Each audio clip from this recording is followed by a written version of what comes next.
తెలంగాణ రాష్ట్రంలో law and order condition ఎట్లా ఉందనుకుంటున్నారు? లా లేదు, ఆర్డర్ లేదు. అదేం సార్ ఒక్క ముక్కలో తెలిసేసి? అంతే కదా, లా లేదు, ఆర్డర్ లేదు.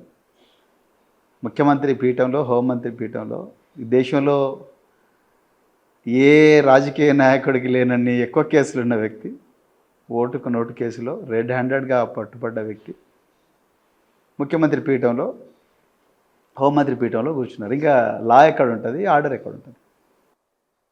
అంటే ఇప్పుడు ఉదాహరణకు బండి సంజయ్ కుమార్ అని కేసే తీసుకుందాం. అవును, అందులో ఇమీడియట్గా యాక్షన్కు ఆయన ఆదేశాలు ఇచ్చింది కదా. ఇమ్మీడియట్గానా 3 రోజుల తర్వాత 72 గంటల తర్వాత బీఆర్ఎస్ పార్టీ బాధితురాలి కోసం రాత్రింబవళ్ళు పోరాటం చేసి మొత్తం మహిళలందరూ కూడా రోడ్ల మీదకి వచ్చి పేట్ బషీరాబాద్ పోలీస్ స్టేషన్ను, సైబరాబాద్ పోలీస్ కమిషనరేట్ను వీటన్నిటిని ముట్టడిస్తే అప్పుడు నిద్రలేచిండు ఈ రాష్ట్ర ముఖ్యమంత్రి రేవంత్ రెడ్డి గారు.